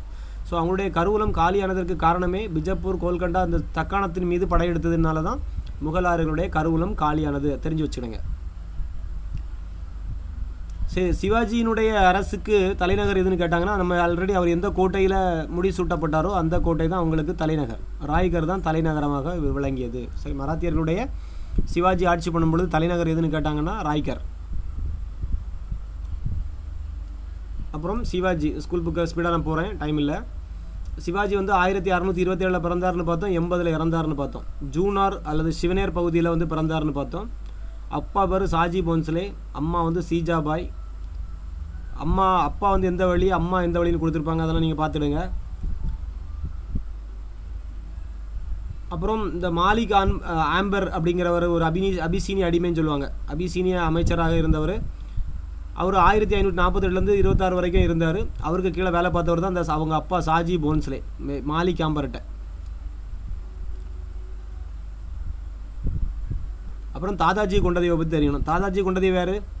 சிவாஜியினுடைய ஜாகிர்தார், அவருடைய பாதுகாவலர். ஓகேவா, ரைட். அதாவது சாஜி பான்ஸ்லேவுக்கு சொத்தை உடைய ஜாகிர்தார் யாருன்னு கேட்டால் இவர் தான். இவங்க சின்ன பசங்களாக இருக்கும்போதே அவர் பெங்களூர் போயிடுவார், அவருக்கு வேறு பணி நிமித்தமாக. அப்போ இவங்கள யாருக்கு பராமரிப்பில் இருந்தாங்கன்னா அம்மாவும் பையனும் தாதாஜி கொண்டதேவுக்கு கண்ட்ரோலில் இருந்தாங்க. ஓகேவா, ரைட். இதெல்லாம் நம்ம ஆல்ரெடி பார்த்தது தான்.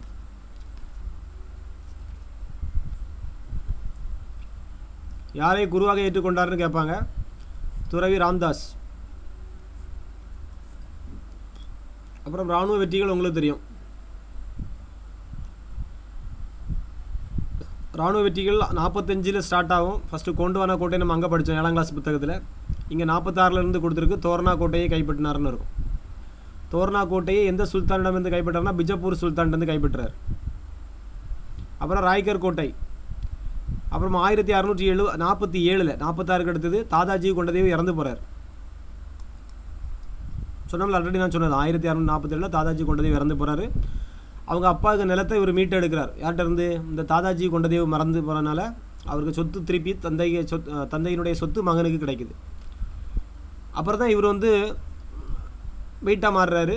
அப்புறம் அட்டாக் பண்ணுறாரு. பாராமதி, இந்தபுரம், புரந்தர், கொண்டுவானா ஆகிய கோட்டைகளும் அடுத்தடுத்து யாருக்கு கண்ட்ரோலில் வருது? சிவாஜிக்கு கண்ட்ரோலில் வரப்பட்ட பகுதிகள்னு பார்த்தீங்கன்னா பாராமதி, இந்தபுரம், புரந்தர், கொண்டானா.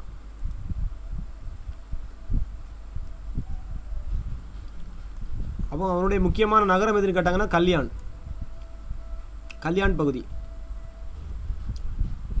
அப்புறம் இன்னொரு கதை நான் சொல்லி தந்தேன். சிவாஜிக்கு தந்தையை சிறையில் அடைத்தது யாருன்னா இந்த பிஜப்பூர் சுல்தான். அதனால தான் சிவாஜி கொஞ்ச நாள் அடக்கி வாசிப்பார். அப்பா சிறையில் இருக்கிறாருன்ட்டு யார்கிட்ட சண்டைக்கு போக மாட்டார், பிஜப்பூர் சுல்தான்கிட்ட சண்டைக்கு போக மாட்டார். ஒரு உடன்படிக்கை போட்டு அவரை வெளியே விடுவாங்க. அது வரைக்கும் அவங்க இந்த இராணுவ செயல்பாடுகளை ஒன்றுமே யாரும் ஈடுபட மாட்டார்னா இந்த சிவாஜி ஈடுபட மாட்டார்னு பார்த்தோம். 49 55 வரை சைலண்ட் மோடில் போயிடுவார் சிவாஜி. அப்புறம் 56 அவங்க அப்பா இறந்து போயிடுவார். அப்புறம் வந்து ஆக்டிவ் மோடில் ஆயிடுவார். 1656 சிவாஜி இராணுவ செயல்பாடுகளை மீண்டும் துவக்குவார். அப்புறம் என்ன பண்ணுறாருன்னா அந்த சதாரா மாவட்டத்தில் ஜாவ்லி, இது நல்லா ஞாபகம் வச்சுக்கணும். சதாரா மாவட்டத்தில் ஜாவ்லிங்கிற இடத்த வந்து ஃபஸ்ட்டு கைப்பற்றுறாரு 56 அப்புறம்.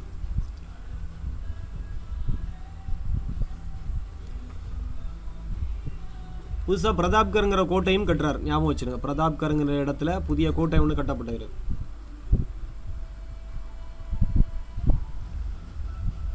பிஜப்பூர் சுல்தானுக்கு பேர் வந்து முகமது அடில் ஷா, நல்லா ஞாபகம் வச்சுருங்க. சிவாஜி இருக்கும் பொழுது அதே 56 இவர் மரணம் அடைகிறார். யார் மரணம் அடைகிறார்னு பார்த்தீங்கன்னா பிஜப்பூர் சுல்தான் அவங்க அப்பா கைது பண்ணி வச்சுருந்தார்ல முகமது அடில் ஷா.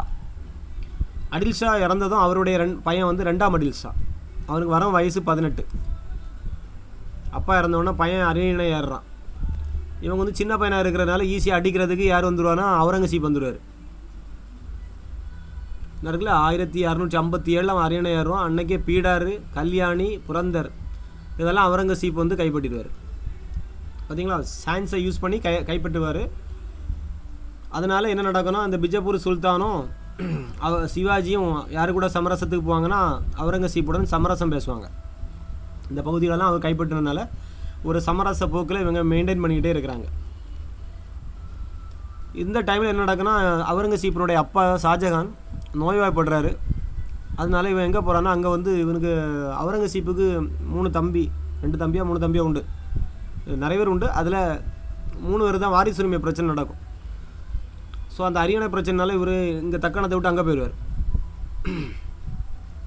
இந்த கேப்பு இங்கே ஒரு வெற்றிடம் வருது. அவுரங்கசீப் இல்லாத வெற்றிடத்தை பிளான் பண்ணி இவங்க என்ன செய்கிறாங்கன்னா அவர் தில்லி போனார். சிவாஜி என்ன பண்ணுறான்னா வடக்கு கொங்கணத்தில் போர் தொடுத்து கல்யாண், பிவாண்டி, மாகுலி இந்த கோட்டைகளெல்லாம் வந்து என்ன பண்ணுறான்னா கைப்பற்றான்.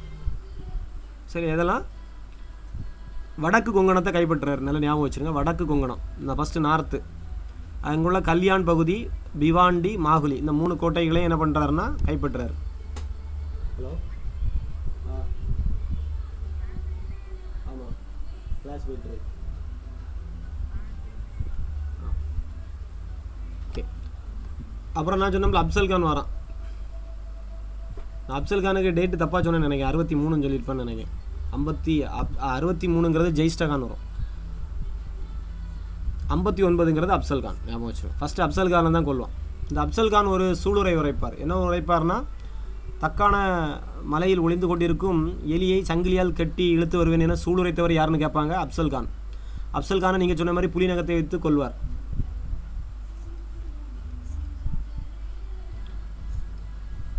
யாருடைய ஆள்? பிஜப்பூர் சுல்தான். சரி, அப்புறம் தோல்வி கிடைத்ததுனால தெற்கு கொங்கணத்தையும் கைப்பற்றான். யார்? ஹோல்காபூர். மராத்திய படைகள் பன்ஹாலா கோட்டையை கைப்பற்றியது. வடக்கு கொங்கணத்தை ஆல்ரெடி கைப்பற்றியாச்சு. இப்போ தெற்கு கொங்கணத்தையும் ஹோல்காபூர் மாவட்டங்கள்லாம் சூறையாடி எந்த கோட்டையை சிவாஜி கைப்பற்றாருன்னா பன்ஹாலா கோட்டையை கைப்பற்றாருன்னு வரும். ஓகே, அடுத்தது சிவாஜியும் முகலாயருக்கு என்ன பிரச்சனைன்னு பார்க்க போகிறோம். பிஜப்பூர் சுல்தான் கதை முடிஞ்சு. அப்புறம் சிவாஜியும் முகலாயரும் பார்த்தீங்கன்னா ஃபஸ்ட்டு 58 இவர் அவுரங்கசீப் பொறுப்பில் ஏறக்கூடிய நாள் 58 ஜூலை மாதம். அவுரங்கசீப் என்ன பண்ணுறாரு, அங்கே அரியணை பிரச்சனையெல்லாம் முடிஞ்சு எங்கள் டெல்லியில் மன்னராக மாற்றப்படுகிறார், ஆனார். ஓகேவா? அப்புறம் இவருடைய முதல் அட்டாக் வந்து சிவாஜி எப்படியாவது அடக்கணும் அப்படிங்கிறதுக்காண்டி. ஆனால் அவர் அங்கே போனோடனே இவங்களோட பகுதியெல்லாம் பிடிச்சிட்டாங்களா. அப்போ அவர் பொறுப்பில் ஏறினோடனே என்ன நடக்கிறாருன்னா, சிவாஜி அடக்கணும் அப்படின்ட்டு என்ன பண்ணுறாருன்னா, யாரை அனுப்பி வைக்கிறாரு? 1660 ஜெயிஸ்டா கானை அனுப்பி வைப்பார். அங்கே ஆளுநராக நியமித்து இங்கே அனுப்பி வைப்பார். ஆனால் 63 இவர் ஒரு 400 படை வீரர்களுடன் போய் அவருக்கு மீது அட்டாக் பண்ணும்போது அவர் கூட்டுருவார். அவுரங்கசீப் ஜெயிஸ்டா கானை தக்காணத்திற்கு திரும்பி அழைத்து கொள்வார். நீங்கள் இங்கே இருக்கண்டான்னு சொல்லி, இங்கே வந்துருங்கன்னு சொல்லி கூப்பிடுவார் 63. ஓகேவா? உடனே கோவப்பட்ட நம்ம ஆள் என்ன பண்ணுவார்னா, நேராக 64 போய் அதான் சிவாஜி மற்றும் ஜெய்சிங் மீட் பண்ணக்கூடிய நேரத்தில் சூரத் நகரை குறி வச்சு தாக்குவான். நான் சொன்னோம்ல 1664 சிவாஜி சூரத் நகரை அட்டாக் பண்ணுவார். சூரத் வந்து ஒரு முக்கியமான நகரம். ஏன்னா முகலாயர்களுக்கு அரபு கண்ட்ரிக்கு போகிறதுக்கு அதில் தான் டிரான்ஸ்போர்ட்டுக்கு ஈஸியான ஒரு பகுதி. ஸோ அந்த சூரத்தில் ஒரு துறைமுகம்லாம் இருக்கும். அதை போய் சிவாஜி அட்டாக் பண்ணுவோம். அங்கே அட்டாக் பண்ணோன்னா முகலாயருக்கு அவுரங்கசீப் அளிக்க தான் செய்யும். ஏன்னா அது முக்கியமான இடம்ல.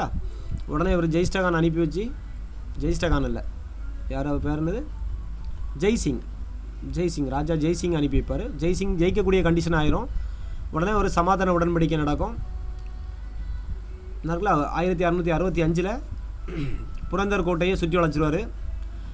அதனால் சிவாஜி பேச்சுவார்த்தைக்கு வருவார். ஜூன் 11ஆம் தேதி ஞாபகம் வச்சுருங்க, புரந்தர் உடன்படிக்கை. ஓகேவா? புரந்தர் உடன்படிக்கை. அதில் இவர் வந்து மன்சப்தாராக செயல்படுவேன்னு வாக்குறுதி கொடுப்பார். மன்சப்தார் மீன்ஸ் அவர்களுக்கு வந்து படை உதவி செய்வேன், அவங்களுக்கு ஹெல்ப் பண்ணுவேன். பிஜப்பூர் சுல்தானை கைது பண்ணுறதுக்கு முகலாயருக்கு உதவின்னு சொல்லி முகலாயருடன் நட்பு பாராட்டிடுவார். உடனே இவங்க ஃப்ரெண்ட்ஸ் ஆயிடுவாங்க. யாரெல்லாம்? ராஜா ஜெய்சிங்கும், நான் அந்த பிக்சரில் பார்த்தா தெரியுதுல, ஜெய்சிங்கும் சிவாஜியும் என்ன பண்ணுவாங்க, நட்பு பாராட்டிடுவாங்க. அப்புறம் இவங்களை டெல்லிக்கு விசிட் பண்ண கூப்பிடுவார் நட்பாக. மே மாதம் போவார் ஆக்ராவுக்கு. மே மாதம் போகிறாரு 666. அங்கே வச்சு ஒரு வாக்குவாதத்தில் சண்டை முற்றி அவுரங்கசீப் தூக்கி ஜெயிலில் போட்டுருவார். சிவாஜியும் அவருக்கு மயன் சாம்பாஜியையும். சிவாஜி அங்கேருந்து எஸ்கேப் ஆயிடுவார். அப்புறம் 666 சிவாஜி உடனே கோவப்பட்டு என்ன பண்ணுறான், அடித்தா 6 தான் அடிப்பேன், 3 6 அடித்த மாதிரி 666 666 என்ன பண்ணுறாரு கோவத்தில். இங்கே வந்த உடனே இனிமேல் எப்படியா சூரத் நகரை சூறையாடி தள்ளிடணும்னு சொல்லிட்டு 70 என்ன இருக்குது, பீரார் பகுதியில் சிவாஜிக்கு முன்னர் கொடுக்கப்பட்ட ஜாகிர் நிலத்தின் ஒரு பகுதி அவுரங்கசீப் எடுத்துக்கொள்வார். அந்த கோபத்தில் என்ன பண்ணுவார்னா, புரந்தர் உடன்படிக்கையெல்லாம் மீறிட்டு என்ன பண்ணுவார்னா சிவாஜி போய் அட்டாக் பண்ண போயிடுவார். 1670 வந்து சூரத்தை அவர் மீண்டும் கைப்பற்றினார். 72ஆம் ஆண்டு சவுத் எனப்படக்கூடிய, சொன்னோம்ல சவுத்னா 1/4ங்கிற வரியை வந்து வருடாந்திர கப்பமாக அவர்கிட்ட வந்து இவர் வாங்கிட்டே இருப்பார். சிவாஜி வசூல் பண்ணிகிட்டே இருப்பார் சூரத் நகரில் இருந்து. ஓகேவா? ரைட். அப்புறம் அரியணை ஏறுவார். நான் சொன்னோம்ல 1674 ஜூன் மாதம் 6ஆம் தேதி. இங்கே டேட் இருக்குது, அங்கே டேட் இல்லை. ஜூன் 6, ஓகேவா? சிவாஜி ராய்கர் கோட்டையில் வேத முறைப்படி அரியணை ஏறினார். சத்ரபதி என்ற பட்டத்தை சூட்டி கொண்டார். ரொம்ப முக்கியமான பாயிண்ட்.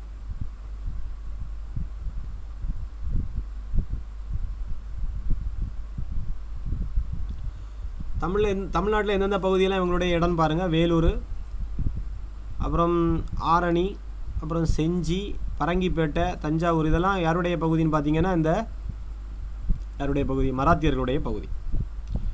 அப்புறம் கர்நாடக பகுதிகளில் பாருங்கள், பெல்லாரி, கோலாறு, பெங்களூர், இதெல்லாம் வந்து இவங்க மராத்தியர் கைப்பற்றிய பகுதிகள். இங்கே வந்து பூனா, ராய்கர், பிரதாப்கர், சதாரா, ரத்னகிரி, அப்படி சூரத்தில் பகுதி கீழே டாமன், இந்த பகுதிகள்லாம் யாருடைய கண்ட்ரோலில் இருக்குன்னா இந்த சிவாஜி கண்ட்ரோலில் வரக்கூடிய பகுதிகள். ஓகேவா? ரைட்ஸ். இன்னொரு 5 நிமிஷம் வெயிட் பண்ணுங்கள், முடிச்சு விட்ருவோம்.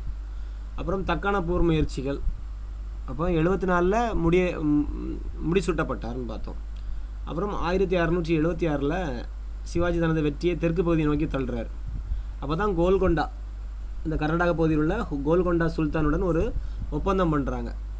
ஒப்பந்தத்தில் சிவாஜி சில பகுதிகளை தருவதாக உறுதியளித்தார். அதன்படி செஞ்சி, வேலூர் ஆகியவற்றை கைப்பற்றிய அவர் அடுத்திருந்த தனது தந்தை ஷாஜிக்கு சொந்தமான பகுதிகளையும் கூட சேர்த்து கொண்டார். ஓகேவா? ரைட்.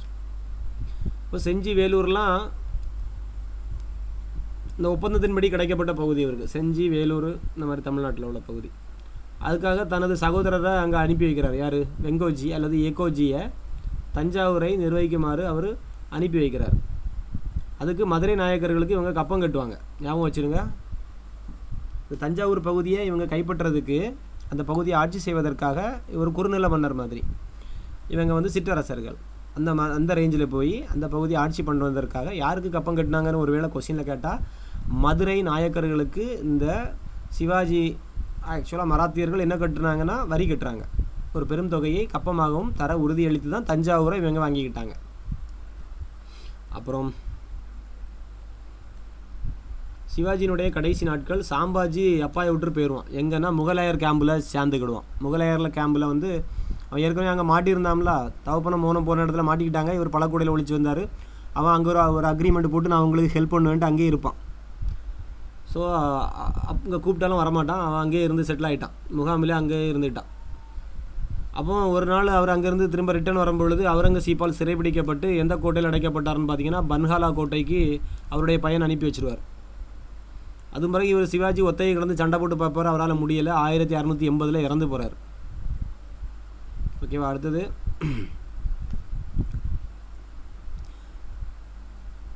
சிவாஜிக்கு பிறகு மராத்தியர். இதுதான் கொஞ்சம் குழப்பமாக இருந்த மாதிரி இருக்கும், ஆனால் ஈஸி தான். சிவாஜி இறந்து போயிட்டார். அப்புறம் அவங்க யார் ஆட்சிக்கு வருவாங்க? அவங்களுடைய பையன். அவருடைய பையன் யார்? மூத்த மகன் சாம்பாஜி, இளைய மகன் வந்து ராஜாராம். ஓகேவா? ஞாபகம் வச்சுருங்க. சரி, அப்போ சாம்பாஜி முகலாயர் கேம்பில் போயிட்டார்.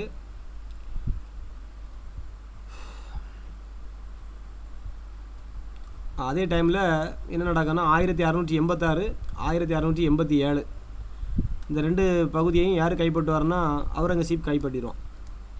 முக்கியமான பாயிண்ட். 86 87 86 பிஜப்பூர், 87 கோல்கொண்டா. இதைத்தான் கண் வச்சுக்கிட்டே இருப்பார் அவுரங்கசீப். இங்கே தக்காணத்துக்கு வந்து இந்த 2 பகுதியும் கைப்பற்றியாச்சு. அப்புறம் அவருடைய பையன், அவுரங்கசீப்புக்கு பையன் 2ஆம் அக்பர்னு சொல்லுவாங்க. அந்த 2ஆம் அக்பர் என்ன பண்ணுவான்னா அப்பாவு கூட வாரிசுரிமை பிரச்சனை. அப்போ இவன் யார் கூட கூட்டணி சேருவான்னா சாம்பாஜி கூட சேர்ந்துக்கிடுவான். யார்? சாம்பாஜி ஆதரவு கொடுப்பான் முகலாயர் மன்னன் அவருக்கு பையனுக்கு. யாருக்கு பையனுக்கு? அவுரங்கசீப்பருடைய பையன் 2ஆம் அக்பருக்கு ஃப்ரெண்டு மாதிரி. அவ அப்பா எதிர்க்கிறதுக்கு இவன் ஹெல்ப் பண்ணுறான். யார்? சிவாஜியினுடைய பையன் சாம்பாஜி. இதை அறிஞ்ச அவுரங்கசீப்புக்கு பயங்கர கோபம். எனக்கு என்ன எதிர்க்கவனுக்கு நீ சப்போர்ட் பண்ணுறியான்னு சொல்லிட்டு சாம்பாஜியை கைது செய்து கொன்றுவான். பையனையும் கொன்றுவான்னு நினைங்க. சம்பவம் அது முகலாயர் பாடத்தில் தெரியும். சரி, என்ன இருக்குல்ல 1689 முகலாய படை சாம்பாஜியை சிறைப்பிடித்து கொண்டது. 89 சாம்பாஜி கதை ஓவர். அடுத்து ஆட்சி பொறுப்பாக இருக்கணும்ல, அது யார் அப்படின்னு பார்க்கும்போது சாம்பாஜியினுடைய மரபு அவருடைய தம்பி ராஜாராம். செஞ்சி கோட்டையில் இருந்தவன் இங்கே வந்துட்டான். சிவாஜியினுடைய இளைய மகனுக்கு பேர், ரெண்டாவது பையனுக்கு பேர் அல்லது இளைய மகன் கடைசி மகனுக்கு பேர் வந்து என்னென்னா ராஜாராம். ஓகேவா, சாம்பாஜிக்கு அடுத்தவன் அப்படின்னு ஞாபகம் வச்சுருங்க. இந்த ராஜாராமுக்கு 2 ஒய்ஃப். ஓகேவா, ஒன்று தாராபாய், ஒன்று ஏதோ ஒரு பாய் இல்லை வருவா, பின்னாடி வருவா, பார்ப்போம். ஓகேவா, சரி ஓகே. ராஜாராம் வந்து 1700 இறந்து போயிடுவார். அப்புறம் அவங்களோட ஒய்ஃப் வந்து தாராபாய். தாராபாய்க்கு ஒரு பையன், அவன் வந்து 2ஆம் சிவாஜி. ஓகேவா, ரைட்டு, அப்படி வரும். சரி, அப்போ ராஜாராம்ங்கிறது யாருன்னு ஃபஸ்ட் நல்லா தெரிஞ்சுங்க. சாம்பாஜிக்கு தம்பி. சாம்பாஜி இறந்து போயிடுவார். இறந்து போனோன்னா ராஜாராம் பொறுப்பு இருப்பார். அதே நேரத்தில் 700 ராஜாராம் இறந்து போயிடுவார். ராஜாராமுக்கு 2 ஒய்ஃபு, ராஜா ராம் அப்படி ஞாபகம் வச்சுக்கோங்க. ராஜாவுக்கு 2 ஒய்ஃபு, ஒன்று தாராபாய், பாட்டை போட்டானா. சரி, அப்போ தாராபாய்க்கு தலைமையில் இந்த கவர்மெண்ட்டு ரன் ஆக போகுது. தாராபாய் லேசுப்பட்ட ஆள் கிடையாது. கை குழந்தைய வச்சுக்கிட்டு 50,000 போர் வீரர்களையும் ரெடி பண்ணி கர்நாடகையை அடித்து சூறையாடுா. ஓகேவா, ரைட்டு. அவங்க வேலுநாச்சியர் மாதிரி. ஓகேவா, எல்லாம் ஜான்சி ராணி மாதிரி என்ன பண்ணுறாங்க, அப்படி போய் அட்டாக் பண்ணி மசூலிப்பட்டினம் துறைமுகத்தில் வர்த்தகம் இவங்களால் பல ஆண்டுகளுக்கு தடைப்படுது. ஏன்னா கர்நாடகாவை சூறாடிட்டாங்க இவங்க போய் 50,000 படை வீரர்களுடன் போய். அப்புறம் என்ன நடக்குதுன்னா 707 அவுரங்கசீப் இறந்து போவார். அது எல்லாருக்கும் தெரியும் நினைக்கிறேன். முகலாயர் பாடம் நம்ம படித்தோம்ல. 1777 அவுரங்கசீப் மறைஞ்சிட்டார். அந்த டைம்லேயும் இவங்களுக்கு நிறைய பகுதிகள் இருக்குது, மராத்தியர்களுக்கு கண்ட்ரோலில் நிறைய பகுதிகள் இருக்கிறதா கொடுத்துருக்குறாங்க. சரி, இவருடைய மரணத்துக்கு பிறகு யார் விடுதலை ஆகிறாங்கன்னு பார்த்தீங்கன்னா சாம்பாஜிக்கு ஒரு பையன் இருந்தான். சாம்பாஜிக்கு ஒரு பையன், இவன் முகலாயர் கேம்பில் அங்கே போய் சேர்ந்தான் தெரியுமா, சாம்பாஜியை கொண்டுருவான்னு சொன்னோம்ல. அப்போ இவனுக்கு ஒய்ஃபு பிள்ளைகள்லாம் உண்டு. அந்த பையனுக்கு பேர் சாகு. யாருக்கு பேர்? சாம்பாஜிக்கு பையனுக்கு பேர் சாகு. சாகு அங்கேயே பிடிச்சி வச்சுருந்துருப்பார், முகலாயர் கேம்பிலே இருந்திருப்பார். எப்போ அவுரங்கசீப் பிறந்தாரோ அங்கேருந்து தப்பிச்சு இங்கே வந்துடுவான். சாகு வந்து அப்பாயிக சொத்துக்கு சண்டை போடுவான். அங்கே யார் இருக்கா, சித்தி? சாம்பாஜிக்கு தம்பிக்க ஒய்ஃபை ஆட்சி பண்ணிகிட்டு இருக்கு. சாகு இங்கே வந்தாச்சு. எங்கள் அப்பாயிக இடத்த நான் வந்து ஃபில் பண்ண போகிறேன்ட்டு சாகு இங்கே வரான். இங்கே வந்தோன்னா உள்நாட்டு கலவரம் வெடிக்குது. தாராபாய் சொல்கிறா ராஜாராம் ஒய்ஃபு நான் தரமாட்டேன். அப்போது அந்த சாகுக்கு ஒரு டீம் சப்போர்ட் பண்ணுது, அதுதான் பேஷ்வாக்கள். அடுத்து நம்ம அதான் படிக்க போகிறோம். பேஷ்வாக்கள் அடிச்சு வருவாங்க. பாலாஜி விஸ்வநாத்துங்கிறவர் சப்போர்ட் பண்ணி சாகு அரியணை ஆற்றிடுவாங்க. தாராபாயும் அவருடைய பையனை அடித்து விரட்டிடுவாங்க. 708 யார் இருந்தாச்சு, 707 அவுரங்கசீப் இறந்து போகிறாரு. 708 அங்கே அடைபட்டு இருந்த சாகு இங்கே வந்து என்ன பண்ணுறான், அரியணையில் உட்காந்துட்டான். யாரை விரட்டிட்டு? தாராபாயை விரட்டியாச்சு, ராஜாராமுக்கு ஒய்ஃபை. ஞாபகம் வச்சுருங்க. ராஜாராம் யாருன்னு கேட்டால் தெரியணும். சாம்பாஜிக்கு தம்பி, சிவாஜிக்கு பையன். பார்த்தீங்களா, பாலாஜி விஸ்வநாத் ஹெல்ப் பண்ணிட்டுருக்கிறாரு. அதனால் அவரை பேஷ்வாயாக அமைச்சிட்டு நன்றி கடனாக பாலாஜி விஸ்வநாத்தை பேஷ்வாவாக 713 20 வரைக்கும் இவர் பேஷ்வாவாக அங்கே இருப்பார். சாகு ரெஸ்ட் எடுக்க போயிடுவார். சதாராவுக்கு ஓய்வெடுக்க சென்றார்னு வரும். பூனாவிலிருந்து பேஷ்வா ஆட்சி பண்ணிகிட்டு இருப்பானுங்க. பூனா பகுதியிலிருந்து பேஷ்வாக்கள் மராத்திய பகுதியை கண்ட்ரோல் பண்ணிகிட்டு இருக்கிறான். சரி, இந்த தாராபாய் எங்கே போச்சுன்னா தனியாக ஒரு கவர்மெண்ட்டை ஃபார்ம் பண்ணுறாங்க. அவங்க லேசுப்பட்ட ஆள் கிடையாது இல்லை, 50,000 படை வீரர்கள் அவங்க கைவசம் இருக்குல்ல. அவங்க என்ன பண்ணுறாங்கன்னா கோல்ஹாபூர்னு ஒரு ஊரை தலைநகராக வச்சு இவங்க ஒரு மாற்று அரசாங்கம், மராத்தியருக்கு ஒரு மாற்று அரசாங்கத்தை இவங்க ரெடி பண்ணுறாங்க. அண்ணா வரா ராஜாபாய். ராஜாராமுக்கு 2ஆவது ஒய்ஃபுக்கு பேர் ராஜாபாய். ராஜா. ஓகேவா, அங்கே வந்து தாராபாய், இது வந்து பேர் வந்து ராஜாபாய். இந்த ராஜாபாய்க்கு ஒரு பையன் உண்டு. அது வந்து அப்பா இவர் சிவாஜின்னு வச்சாங்க. அவங்க 2ஆம் சிவாஜி வச்சுருந்தா, இது 2ஆம் சாம்பாஜி. 2ஆம் சாம்பாஜி நான் போட்டிருக்கலாம், 2ஆம் சாம்பாஜி. இந்த ராஜாபாய்க்கு பையனுக்கு பேர் 2ஆம் சாம்பாஜி. இவங்க என்ன பண்ணுறாங்கன்னா ராஜாபாயை இறக்கி விட்ருவானுங்க. 2ஆவது ஒய்ஃபை இறக்கி விட்டு, ஆக்சுவலாக என்ன நடக்குதுன்னா இந்த சாகு வந்து அழகாக வந்து ஸ்க்ரூ போட்டு போயிடுவான். நீ கோல்காபூரையை தலைநகரமாக வச்சுட்டு இருக்க சித்தி அப்படின்ட்டு, சித்தியா அது சொந்தமாக அப்படின்னு வச்சுக்கிடுங்க. அப்போ என்ன பண்ணாருன்னா அவங்க 2ஆவது ஒய்ஃப் ராஜாராமுக்கு 2ஆவது ஒய்ஃபை ஸ்க்ரூ பண்ணி ஆத்துறானுங்க. இந்த ராஜாபாயும் அவருடைய பையன் சாம்பாஜியும் பையன் ஸ்க்ரூ பண்ணி விட்டாச்சு.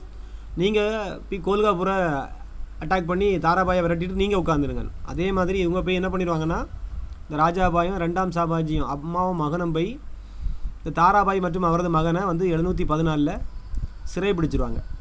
713 பாலாஜி விஸ்வநாத் வந்து பேஷ்வா நியமிச்சிருவான் சாகு. அடுத்த வருஷமே இவங்களை ஆட்சியை விட்டு விரட்டிடுவான். கோல்காப்பூரில் இருந்த தாராபாயும் அவருடைய பையனையும் ரெண்டாவது ராஜாராமுக்கு ரெண்டாவது ஒய்ஃபை ஏற்றி விட்டு அவங்கள விரட்டி விட்ருவாங்க. அப்புறம் இந்த ரெண்டாம் சாபாஜி இருக்காம்ல, யாருடைய பையன், ராஜாபாயுடைய பையன் ரெண்டாம் சாபாஜி கோல்காப்பூரில் அரியணை ஏறுறான். அந்த இடத்த யார், அவங்க பையன் அரியணையில் உட்கார்றான். அப்புறம் சாகு எப்போ இறந்து போகிறான்னா 1749 வரைக்கும் அவங்க கண்ட்ரோலில் இவங்க இருக்கிறாங்க. அடுத்தது இந்த ராமராஜா, இந்த ரெண்டாம் சிவாஜி வாடி வந்துட்டான். சாகு இறந்த உடனே யார் வரா, இந்த விரட்டப்பட்டது யார், தாராபாயும் அவருடைய பையன் ரெண்டாம் சிவாஜி. அந்த ரெண்டாம் சிவாஜிக்கு பேர் தான் ராமராஜா. ஒரே குழப்பமான கதை போல தான் இருக்கும், நீட்டாக தெளிஞ்சு படிங்க புரியும். இந்த ராமராஜா அரியணை ஏறிடுவான். அவன் பேஷ்வா கூட ஒரு ஒப்பந்தத்தை போடுறான். ஏன்னா பேஷ்வாக்களுங்க அவங்களுக்கும் பிடிக்காதுல்ல, அவங்கள விரட்டினதே பேஷ்வாக்கள். ஸோ இந்த ராமராஜா அரியணை ஏறணுன்னா அம்மாவுக்கு வேலையை இவன் காணிக்கான். பேஷ்வாக்களோட ஒரு ஒப்பந்தத்தை போட்டுட்டு தலைமை பொறுப்பை அடைகிறான். தாராபாயை விரட்டி அடிக்காங்க 1761. விரட்டி அடிக்கல, அவங்க மரணம் அடைகிறாங்க. ஓகே சாரி, 1761 தாராபாய் இறந்து போகிறாங்க. அதுக்கு அடுத்தது வந்து 1777 ராமராஜா மரணம் அடைகிறாரு. ராமராஜாவினுடைய தத்து புதல்வன் தான் யாருக்கு பேர்னா ரெண்டாம் சாகு. ஓகேவா, இது ரெண்டாவது தெளிவாக இருந்து படிங்க, எல்லாம் மறந்து போய் எழுதி வச்சு படிங்க. ராமராஜாவினுடைய தத்து புதல்வன் தான், அவனுக்கு ஆம்பளை பிள்ளைகள் கிடையாது. ஸோ ரெண்டாவது ஒரு பையனை ஒரு புதல்வரை தத்து எடுப்பார், அதுக்கு பேர் தான் ரெண்டாவது சாகுன்னு வைப்பான். ராமராஜாவினுடைய தத்து புதல்வனுக்கு பேர் ரெண்டாம் சாகு. இவர் 808 வரைக்கும் மரணம் அடையும் முறை பேருக்கு மன்னராக ஆட்சியில் இருந்தவர் தான். ஆனால் அவருடைய பையன் பிரதாப் சிங் அப்படிப்பட்ட ஆள் கிடையாது, பெரிய ஆள். யார், இந்த தத்து எடுத்தாங்களா ரெண்டாம் சாகு, அந்த ரெண்டாம் சாகுனுடைய பையன் பிரதாப் சிங் பெரிய ஆள். அவனை வந்து பிரிட்டிஷ் அரசாக்கு எதிராக கலகம் பண்ணான்னு சொல்லி, சதித்திட்டம் திட்டிதான்னு சொல்லி அவனை சிறையில் போட்டுருவானுங்க ஆங்கிலேயர்கள் 1839. அவரை பதவி விட்டு இறக்கி ஜெயிலில் தூக்கி போட்டுருவானோ, அவன் 47 இறந்து போவான். ஜெயிலில் இருந்தே இறந்து போவான். 39 பதவி விட்டு தூக்கி ஜெயிலில் போட்டுருவானுங்க. அவனை பதவி விட்டு இறக்கிட்டு அவருடைய தம்பியை தூக்கி பொறுப்பில் ஏற்றிருப்பானுவன் ஆங்கிலேயர்கள். சாஜி அப்பா சாஹிப் அவனுக்கு பேர், சாஜி அப்பா சாஹிப் அல்லது ரெண்டாம் சாஜி. 1839 அரசராக பிரிட்டிஷ் அரசு இவனை நியமிச்சுட்டு போவோம். கடைசியாக 1848 இவருக்கு அடுத்தது யாருமே ஆள்றதுக்கு ஆள் இல்லாமல் இறந்து போயிடும். சரியா, திருப்பி ஒருக்கா நீட்டாக பாருங்கள், அப்போ தான் புரியும். இன்னொருக்கா கேட்குறேன் லைட்டாக.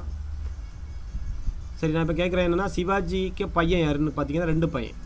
ஒன்று வந்து யார், சாம்பாஜி அப்படின்னு ஞாபகம் வச்சுக்கோங்க. ஒன்று வந்து ராஜாராம். ஓகேவா, ராஜாராமுக்கு 2 ஒய்ஃப். ஒன்று வந்து தாராபாய், ஒன்று வந்து ராஜாபாய். ஓகே, தாராபாய்க்கு ஒரு பையன் இருக்கான், ரெண்டாம் சிவாஜி அல்லது அதுக்கு பேர் ராமராஜா. இந்த ராஜாபாய்க்கு ஒரு பையன் இருக்கான், அவன் பேர் ரெண்டாம் சிவாஜிக்கு அடுத்து சாம்பாஜி, ரெண்டாம் சாம்பாஜி. ஓகேவா, இந்த கதை புரிஞ்சா? அடுத்தது ராமராஜா அரியணை ஏறுவார். ஓகேவா, ராமராஜா இறந்த பிறகு தத்து புதல்வன், ராமராஜாவினுடைய தத்து புதல்வனுக்கு வருவோம். இந்த இருக்காமல் ராமராஜாவுக்கு ஒரு புதல்வன் இருக்கான், தத்து புதல்வன். தத்து புதல்வனுக்கு பேர் வந்து ரெண்டாம் சாகு. ரெண்டாம் சாகு தானே வச்சுருந்து? எஸ், ஆமாம், ரெண்டாம் சாகு. இந்த ரெண்டாம் சாகுக்கு பையன் பேர் வந்து பிரதாப் சிங். இவனை வந்து ஆங்கில அரசு என்ன சொல்லிச்சு, சதித்திட்டம் திட்டின்னு சொல்லி அவனை தூக்கி ஜெயிலில் போட்டுறானுங்க. அப்புறம் இவனுடைய தம்பிக்கு பேர் வந்து தான் அப்பா சாஹிப், ரெண்டாம் சாஜி என்று அழைக்கப்படக்கூடிய சாஜி அப்பா சாஹிப். அவர் 39 தூக்கி பதவியில் இருத்துவாங்க. இந்த ரெண்டாம் சாஜி 48 மரணம் அடைஞ்சு போவாங்க. ஓகேவா, இவ்வளோ தான் கதை, வேறு ஒரு பெரிய கதையும் இல்லை. ஓகேவா, இன்றைக்கி அப்போ இவ்வளோ ஸ்டோரி பார்த்துருக்குறோம்.